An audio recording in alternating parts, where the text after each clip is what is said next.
single leg heel raise. So we're just going off of a flat surface, and the pressing mechanics or the technique involved with the heel raise on a single leg is exactly the same as that on a double leg. So I like to face a wall or use a squat rack or something that you can hold on to.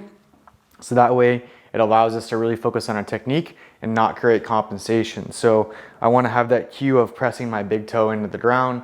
I want to drive to that top position as high as I can, and then I want to come back down. So when we go through your regressions and progressions, going from a single leg, going from a double leg to a single leg is typically pretty challenging for people.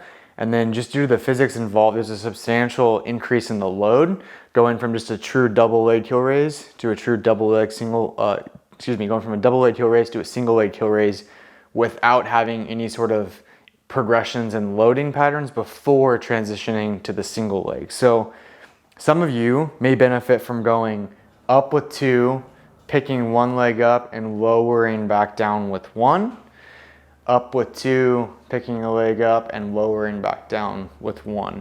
That's a simple progression that we have used over the years. Tends to work pretty well. So if I want to make this harder, what I can do is go single leg with the tempo. So I could go 1, 2, 3 up, hold for 3, and then go down for 3. Another way, if I need to regress it, maybe I come back and I hold an isometric. So big toe press into the ground, my heel's about 2 or 3 inches off the ground, and I'm just holding this position. And the same could be said with this as with the double leg heel raise. I'm not really worried about you creating like hyperextension in your knee, but I want to make sure that you don't have 20 degrees of knee bend plus. If I go from here forward and start training, I'm going to hit a different calf muscle, and I'm not going to be hitting those the gastrocnemius muscles that I am trying to train with a knee straight heel raise. So further ways that I can progress this, adding more reps, right? That inherently makes it challenging, especially if your technique is good and you're not compensating into the outside of the foot. Or I can hold a weight. I personally like to hold a weight in my opposite arm. So if I'm doing a single leg heel raise, I like to have the weight in my right arm because I feel like it helps me keep pressure on the inside or the medial column of my foot.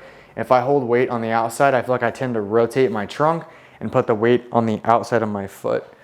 Or I could use a weight vest, or I could use the machines if you're at a commercial gym. So a lot of commercial gyms have Smith machines where I can put the bar in my back, I twist it, which disconnects it or takes the safety position off, and then I'm holding onto the bar and I'm doing my single leg heel raise, or the machine that you stand under that goes over your shoulders, you stand up, and then you could do a single leg heel raise in that machine as well.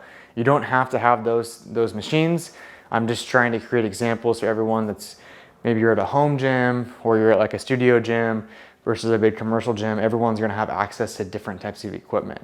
Technique is what matters most, quality over quantity, being able to follow the correct progressions so that way we can make sure that we're getting strength in the correct tissues, which will then allow us to get you where you want to be in a more timely manner.